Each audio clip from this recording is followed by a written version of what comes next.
My roommate was a girl who feigned a tomboy or one of the guys' persona, constantly hanging out and displaying overly intimate behavior with guys who already had girlfriends. I warned her to keep her distance, but she dismissed it. So what if I just prefer hanging out with guys? They aren't petty like girls. You're just jealous because guys like me more than you. Later, she used my photos to chat with and express affection for a patient with severe mania bipolar disorder. When my cousin and I went out to see a movie, the patient thought I was cheating on him, flew into a rage, and stabbed me to death with a knife. The killer was deemed not guilty due to mental illness. My roommate then started a sensationalist livestream, eating human blood-steamed buns, a reference to profiting from tragedy while capitalizing on my death. She publicly forgave the manic patient on my behalf, claiming I was always a promiscuous woman. She earned millions from the live stream, but the relentless online bullying caused my mother to suffer a heart attack and collapse and die on the street. Open your eyes again, and I've been reborn. Hey, do you guys want to go to the North Dorms with me? The class president just got the new game, Break Meat Gun, and I'm dying to play it. A familiar female voice echoed in my ear. The sharp pain of the knife still lingered faintly in my body. I thought it was a death hallucination, but I realized I had been reborn. I looked at the girl speaking beside me. It was Chloe Davis, the culprit who ruined my life in the past. Chloe always hung out with the guys in our class. Her favorite line was, "Oof, you girls are so dramatic and petty. I only like hanging out with guys. They're straightforward and don't have ulterior motives." She constantly shared water bottles with them, wore their jackets, and engaged in public displays of affection.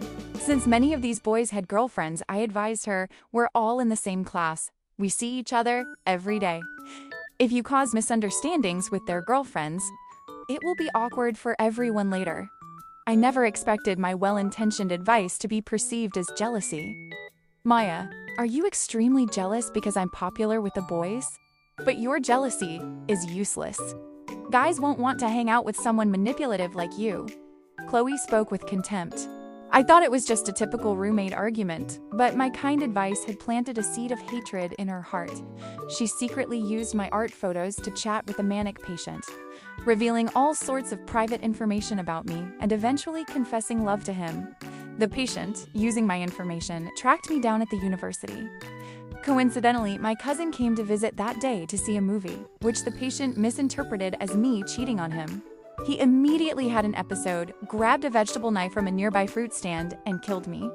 He was declared not guilty due to his mental illness. My father, who was away on a business trip, heard the news about me and, distraught, got into a car accident and died instantly. And my dear roommate, Chloe Davis, went on a live stream. She claimed I was a promiscuous woman who constantly played with men's feelings. Her insults were sharp yet humorous, attracting nearly 1 million followers. She fully profited from the internet fame, starting a successful e-commerce stream and earning millions within a month. Not only that, she leaked my home address. Countless brainless netizens flocked to my house, throwing feces and placing funeral wreaths outside. My mother, already devastated by the deaths of my father and me, suffered a severe heart attack from the online harassment and died on the street. Reflecting now, the start of this entire tragedy was my single act of well-meaning advice. Therefore, if I've been given a second life, I will never interfere in other people's business again. Maya, everyone else is gone. You're the only one left, Chloe said impatiently. The other 2 roommates had already agreed to go with her. I almost forgot that, in the last life, these 2, Sarah Jones and Mia Brown, were Chloe's loyal followers. They believed everything Chloe said, and had no opinions of their own. Chloe, don't even ask Mia. Doesn't she look down on us? Don't you know that? Sarah rolled her eyes dramatically. Her colored contact lens nearly slipped out. I looked at Sarah, who was applying subtle but carefully planned makeup, and something clicked in my mind. Could Sarah be trying to impress the class president? Is that why she's putting on makeup so late? Hey, Sarah, are you going out to play games this late? Doesn't wearing contact lenses and fake eyelashes feel uncomfortable? I pretended to exclaim in surprise. Exposed, Sarah quickly lowered her head and mumbled, "No, you must be mistaken. My lashes are naturally long." Chloe was sensitive about makeup. She hated girls who wore elaborate makeup, considering it a form of catering to men. Anyone in our room who wore makeup would be heavily criticized by her. She immediately grabbed Sarah's chin to look closely. After seeing the applied makeup, her face changed instantly, and she yanked off Sarah's carefully applied fake eyelashes. Sarah screamed in pain. "Ah, Chloe, what are you doing? Why are you wearing makeup this late? I told you, no makeup. Makeup is to cater to men. We interact with the boys as equals, with mutual respect. You're breaking the rules by doing this." "Fine, you're not going tonight. Mia and I will go." I nearly burst out laughing. Sarah wearing makeup is catering to men, but Chloe running off to the boys' dorms every day, lying on their beds, and being overly intimate is not. What a blatant double standard. Chloe didn't listen to Sarah's explanations and dragged Mia out. Sarah was utterly disappointed. Her elaborate preparation was wasted. She turned to look at me fiercely, as if she could devour me. "Maya, this is all your fault. You clearly know Chloe hates makeup, yet you deliberately brought it up. Sarah, did you ever consider why she doesn't want you to wear makeup?" Without waiting for Sarah to reply, I continued, "It's because she's afraid you'll steal her attention. Have you noticed how she's been targeting you recently? Everything you do, she instantly negates it." Sarah pondered this. It was true. Lately, Chloe had constantly been picking faults. Sarah had lined up for a bowl of wontons at the cafeteria, and Chloe insisted they were too salty and threw them away without taking a bite. Sarah felt increasingly uneasy. I poured more fuel on the fire.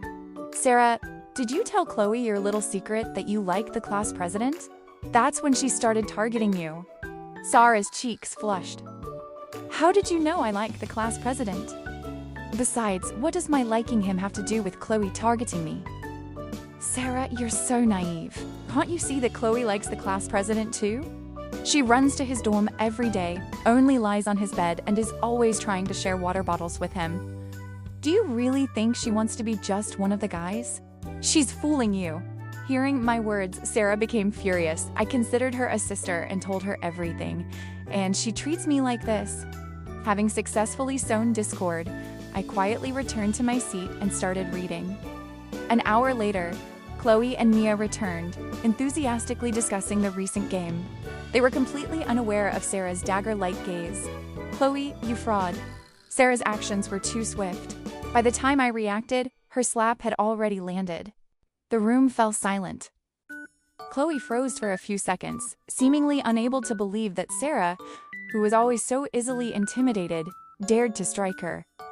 Her eyes widened, anger surging, and she grabbed Sarah's hair, fiercely raking her fingers across her cheek. Soon, Sarah was bleeding, her pale skin covered in bloody scratches, a terrifying sight. "I liked Alex, the class president, first. You clearly knew. Why did you do this? I considered you my best friend." Chloe scoffed. "Like him? Are you worthy? Alex wouldn't like a fake girl like you. As Alex's best girlfriend, I naturally have a duty to clean up the trash around him." Mia, being timid, ran off to find the resident advisor. I continued to sit on the side, watching the drama unfold. The other rooms peeked out. After all, girls fighting and pulling hair is always the best show. 10 minutes later, the RA, Jason Cooper, arrived. He was a tall, handsome fourth year with a good family background, making him the silent crush of many female students. Seeing her crush arrive, many girls who had been watching quickly retreated, touched up their makeup, and came back to observe. "What are you girls doing? It's late. What's all this commotion?" Chloe quickly released Sarah's hair. Her expression shifted instantly. She performed an exaggerated pivot and then collapsed onto the floor. "Sarah, what are you doing?" "I only offered some kind advice, telling you not to go to the boys' dorms so late. Why did you hit me like this? Even though you have good relationships with the guys, it's really inappropriate this late." I almost applauded Chloe. Her tactic of twisting the narrative was brilliant. Having said her piece, Chloe winked at Mia. Mia stood next to her like a docile lamb, but straightened up after receiving the signal. Yeah. Why are you trying to dress up like that and insist on going to the North dorms so late? Who exactly is in the North dorms?" Chloe continued. "Sarah, I told you, we have to approach guys gradually. You can't be so enthusiastic right from the start. Girls need to maintain some restraint to earn respect from boys, especially in this fast food age." Many things require careful thought, or you'll regret it for life. Chloe's righteous speech won the sympathy of quite a few girls. They, in turn, felt Sarah was shameless. Sarah always wears those tank tops and short shorts. Who is she trying to seduce? Exactly. She always sits in the second to last row in class. Isn't that just to be closer to the boys? At this moment, Sarah truly realized how terrifying public opinion could be. Yet, the pain she was enduring was less than 1/100th of what I suffered in my past life. When I was killed by the patient, my mother endured the cyberbullying alone. And Chloe added fuel to the fire, constantly calling and harassing my mother late at night, worsening her heart condition. Her fate is well-deserved. This is only the beginning. Jason rubbed his temples, unable to listen anymore. All right, everyone outside, go back to sleep. You two write a 5,000-word self-reflection report each. Hand it in Monday morning. Jason was clearly furious. He left immediately. Sarah was so upset she didn't even wash her face, burying herself in her covers and weeping loudly. Chloe, however, sneaked out of the room. I grew suspicious. Where was she going? I quickly put on a jacket and followed. Down on the ground floor, she hurried into the small pavilion behind the dorm area. It was the notorious The Old Gazebo, a place rarely visited. Where was Chloe going? Curiosity now outweighed fear. I slowly followed. The light in the old gazebo was faint, but I could barely make out a figure standing inside. Seeing the person, Chloe quickened her steps. She ran straight to the person and hugged his waist. Jason, you really have the heart to make me write a 5,000-word report? Oh my God, the drama is real. How could I? No one even reads those reports. Of course, you don't need to write it. If you hurt your hand, how could you? Jason didn't finish his sentence, but Chloe giggled shyly, playfully punching his chest. This innocent girl act was totally inconsistent with her usual tomboy persona. It was even more delicate than a devoted wife. It made me sick. Tell me, who do you like more, me or Alex? Jason interrogated. I was stunned. I couldn't believe any man would tolerate being cheated on like this. You, of course, Chloe continued to whine. I watched for a while, but got bitten by a dozen mosquitoes. The itching was unbearable, so I returned to the room. I was back in the room for half an hour before Chloe returned. The next day, Mia, while Chloe was out, initiated a conversation with me. Maya, Chloe, and Sarah are fighting. Should we help them? Mia's family background wasn't good, and Chloe knew this, so she used money to buy her loyalty. Small advantages were enough for Mia to be grateful. It was for this reason that, in the last life, Chloe tempted Mia with a poverty scholarship slot to make her go on a live stream and fabricate stories that I bullied classmates, harassed my roommates, and even made her clean the toilet for me. Mia was the false witness, her mouth full of wicked lies. I was already dead, yet I had to endure such malicious slander. It truly was murder by words. Unpleasant memories surged, and I clenched my teeth in hatred. That now was not the time to show my hand. I had to endure a little longer. How do you plan to help? I asked. Our room hasn't gathered for a meal in a long time. How about we go out for hot pot tonight? Mia's eyes lit up. I sneered inwardly. So, she wants to repeat the same trick. Of course, I had no reason to refuse. Sure. You make the reservation, and I'll go tell the others. The last life also had a day like this. And that day was the beginning of my misfortune.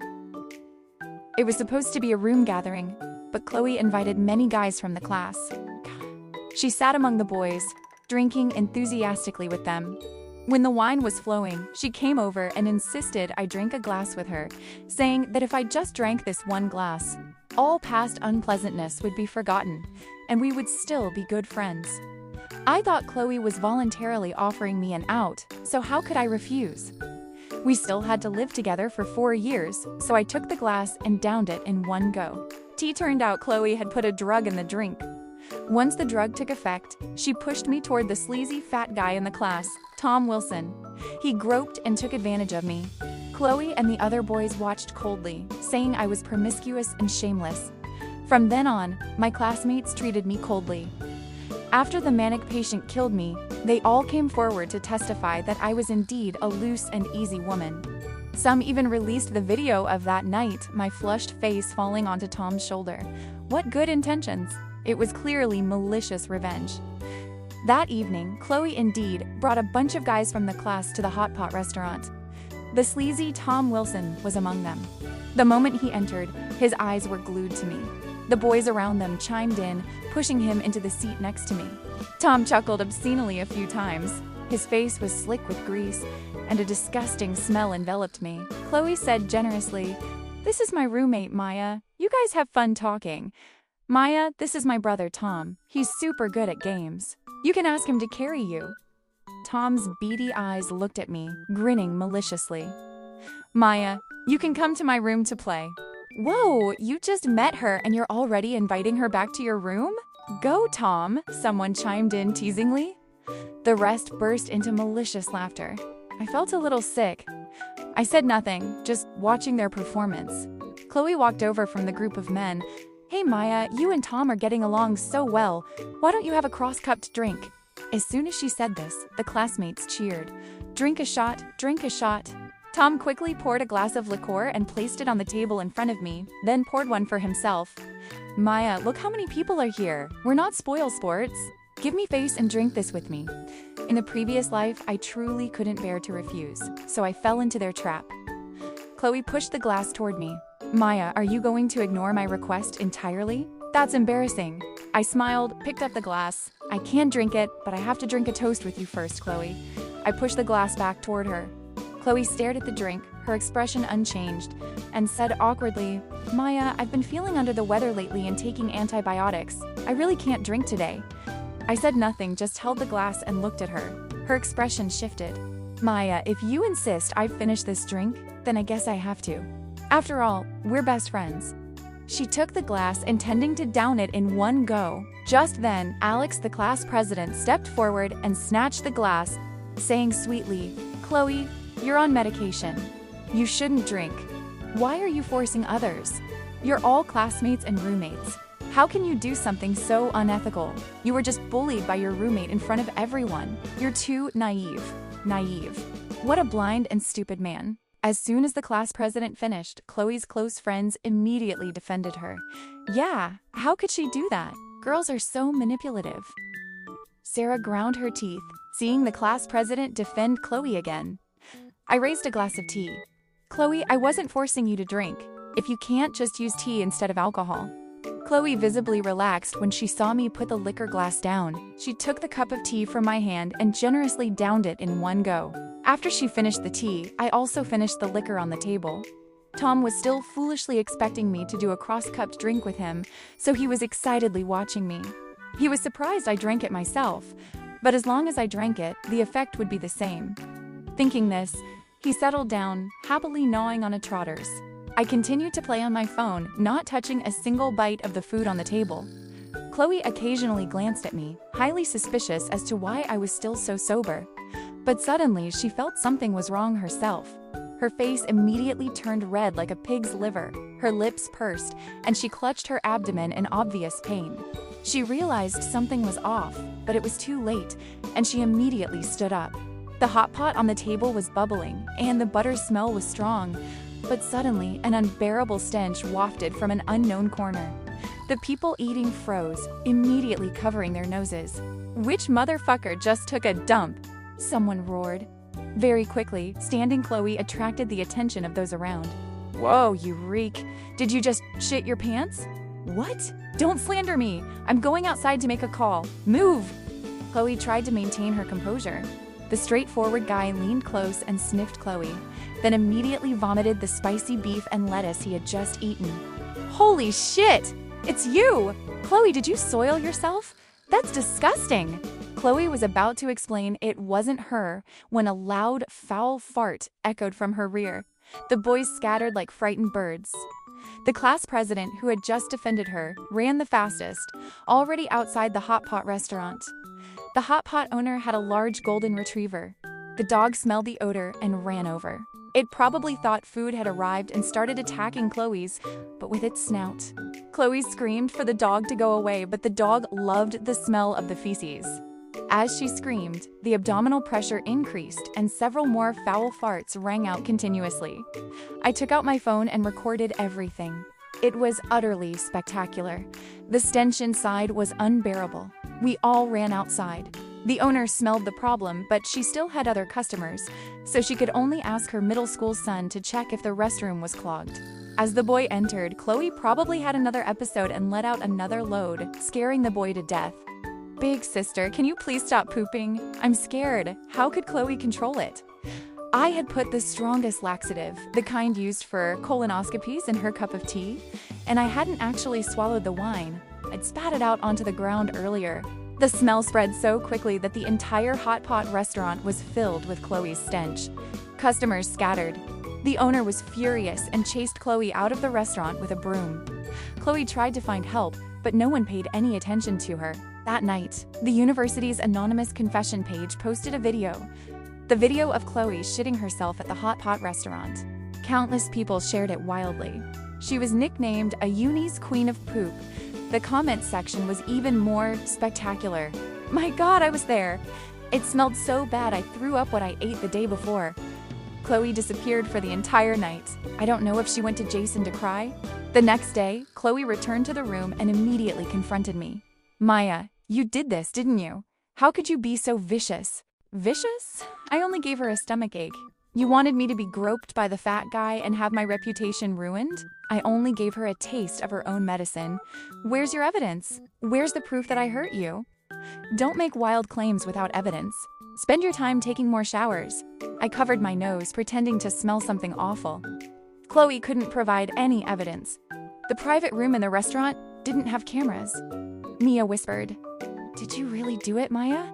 How could you?" Same thing I said. "If you have evidence, go find the dean or the police. No evidence? Then keep your mouth shut." I continued reading my book, treating them like air. Chloe stomped her foot and dragged Mia out of the room. In the following days, the guys who had been close to Chloe all avoided her. Even the class president, who had always been close to her, ignored her. When she wanted to go to the North dorms to play games in the evening, she was rejected. This irritated her, making her temper worse. She spent all her time in the room bossing Mia around, making her do laundry and massage her shoulders. Sarah, conversely, had grown much closer to the class president. She frequently met him at the library and cafeteria, and they often sat together in class. This made Chloe unhappy. After class, she returned to the room and shoved Sarah against the wall. "Sarah Jones, stay away from Alex. Don't think your tricks will make him like you. I'm telling you, it won't happen." Sarah wasn't easily intimidated anymore and immediately retaliated with a slap to Chloe's face. "Chloe, you're such a hypocrite. You can be intimate with guys, but I can't even go to the library with the class president. You're too controlling." "Oh, right. Do you know what the class president said about you? He said you're the most disgusting person he's ever met. He never wants to see you again." Sarah stood tall and proud like a triumphant fighting rooster. Chloe tried to fight back, but Sarah didn't give her a chance and slapped her twice more. Chloe was stunned. Sarah calmly put on her backpack and left for her date with the class president. Chloe screamed wildly alone in the room for a while, then mysteriously took me and left. A few days later, the girl in the next room shared a video with me. The video was posted on a live stream platform. In the video, Chloe sat at a desk, making exaggerated expressions and delivering sharp, witty remarks. I watched. It was a series she created called My Bizarre Roommate. I have a roommate. Let's call her Roommate A. This person is so weird. She loves buying stuff online, but she hates wearing underwear. One time I accidentally saw her dirty panties. Oof, my eyes hurt. They were covered in white stains. I couldn't stand it and tried to advise her, but she told me to mind my own business. After that, I didn't dare say much because I realized she would secretly wear our clothes when we weren't in the room. I couldn't help but wonder who she was talking about. The comments section was filled with netizens fiercely joining the chorus of insults against roommate. Is this really a college student? So uncivilized. The streamer needs to be careful. What if your roommate has a disease and infects you? Netizens whose emotions were suppressed in real life seemed to find an outlet, unleashing their anger in the comments. Chloe also had a series called Roommate B. Roommate B is even stranger, guys. A Ferrari. And I'll tell you about roommate B right away. Soon, several people gifted her virtual Ferraris. Chloe was satisfied and began. This roommate is even weirder. She never flushes the toilet after using it. She stayed in the dorm over winter break. For an entire month, she didn't flush a single time. When we came back and lifted the toilet lid, guess what? A towering mountain of strawberries feces. Was she talking about our room next door? I must be seeing things. She said she live-streamed her room when she hits 300,000 followers to show everyone her bizarre roommates. Chloe, just like in the previous life, was walking the path of self-media, hoping to make a fortune from it. I was determined not to let her succeed. Twisting facts, malicious fabrication, and slander are cancers of society. Chloe didn't just insult her roommates, she also insulted other classmates and even the teachers, giving them all sorts of derogatory nicknames like Fatty Sun and Pale Lee, which were extremely insulting. Many classmates couldn't stand it and confronted her, but Chloe was nonchalant. "Friend, I didn't mention your name. Don't claim it. I'm a law-abiding citizen. I didn't name anyone. You can't sue me." The university couldn't do anything to her either, only offering mild persuasion, saying they would give her the All-Department Excellent Student Award if she would speak positively about the university. From then on, Chloe stopped insulting the university's teachers, but continued to secretly insult her classmates. The students were furious, but dared not speak up. With Chloe's growing fame, the class president once again reconciled with her. He invited Chloe to his room to play games. The boys who had previously mocked Chloe also changed their tune. She was no longer Ayuni's queen of poop, but sister Chloe of Ayuni, Sarah. Once again, being ignored by the class president was furious. "Didn't you promise to go to the movies with me today?" "Sarah, I did some things lately that caused misunderstandings. I apologize. We should just be normal friends from now on," the class president said coldly. Chloe didn't give Sarah a chance to speak further and dragged the class president away to play games. Sarah gritted her teeth and sadly returned to the room alone. In the evening, Chloe live-streamed again. I entered the live room and watched for a bit. She had started selling products and seemed to be making a lot of money. In the live room, there was a user whose profile picture looked familiar. I clicked on it, and my breath hitched. It was the manic patient who killed me in my previous life. His comments were extremely aggressive. "A roommate like that should be killed and thrown into the river for the fish to eat." I sneered inwardly. "It seems I don't need to look for him." He came to me. Perhaps he's destined for Chloe. I registered a fake account with a profile picture identical to Chloe's and added him as a friend. Soon after, he accepted. In the following days, I chatted with him as Chloe. I cultivated a gentle and caring persona. He clearly loved this type and stayed up late talking to me every night. Chloe's follower count steadily rose, quickly reaching 300,000. She had to fulfill her promise to live stream from the dorm room to show the netizens her bizarre roommates. That day, I returned to the room and was about to enter when I heard Chloe and Mia arguing inside. "I don't want to. What will my classmates think of me? How can I live at school after this?" Chloe coaxed. "It's just like acting. It's simple. You just have to act out the scene of not wearing underwear and changing into online bought clothes. Don't worry, I'll split the donations with you 50-50. Mia was tempted. "How about 6-4, with you getting 6? Chloe readily agreed. "Fine." I thought she would wait a few more days to livestream, but that very night, Chloe secretly started her stream. Sarah, who has a history of sleepwalking, especially when under stress, sleepwalked that night. Chloe immediately started a live stream to show the netizens her sleepwalking roommate. She followed Sarah, posing her in countless bizarre positions for the viewers. This boosted her fame again, quickly topping the live stream platform's view count. Sarah also found out she had been made a laughingstock. She demanded Chloe delete the video and apologize. Chloe, of course, refused. Sarah reported it to the university, but they only offered a vague solution. Now, the whole internet had seen her embarrassing state, and even the class president had shared Chloe's video. Chloe was just joking. "Don't be so petty.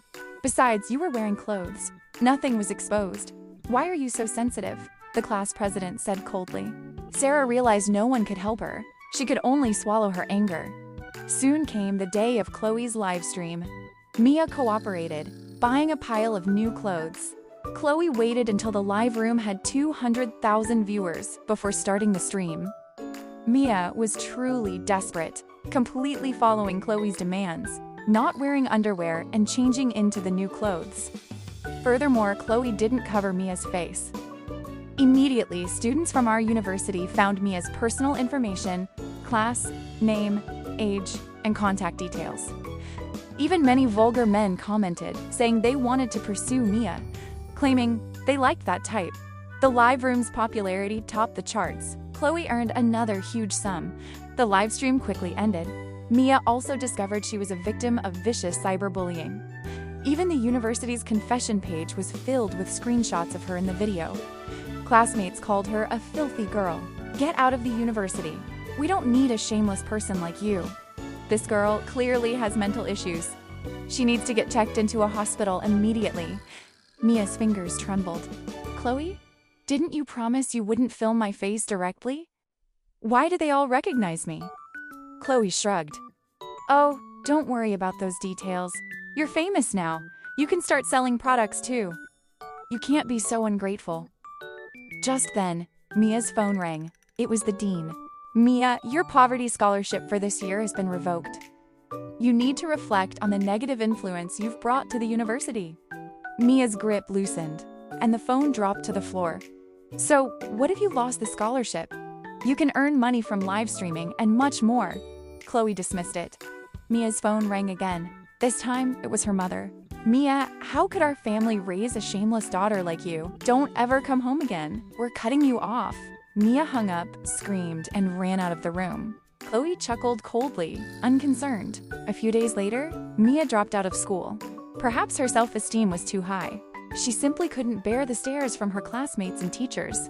I also moved out of the room. It was safer to run preemptively, as later events would likely cause me trouble. My friend from the next room kept me updated daily. For instance, Chloe was now the bona fide queen of the university. The boys who were previously close to her all started trying to pursue her. After all, everyone wanted a sugar mommy. Several boys even broke up with their girlfriends for her. Those girls, our classmates, were collectively dumped and banded together to confront Chloe. Chloe coldly mocked them.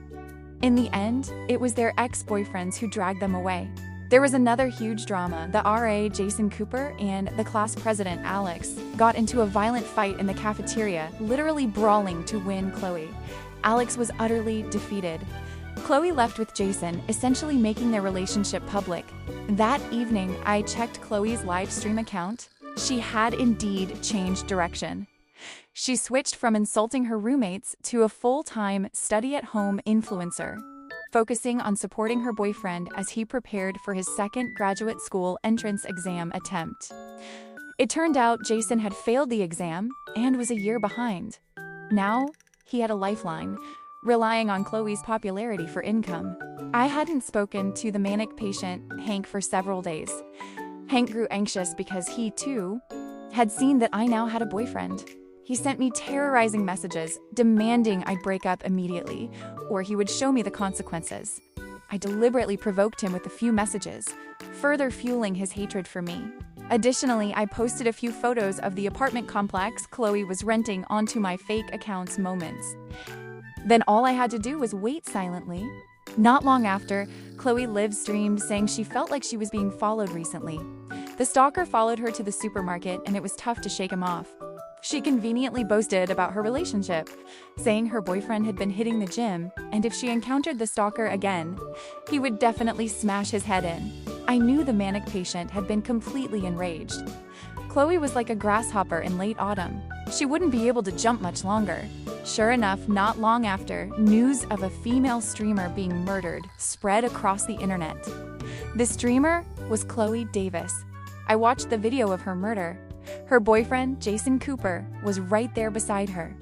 However, when the killer pulled out the knife, Jason froze, even wetting his pants in fear. Jason completely disregarded Chloe's life, shoved her hand away, and ran for his life. Chloe was stabbed over a dozen times from behind, dying instantly on the spot. As the killer attacked her, he screamed, "That's for cheating! That's for cheating!"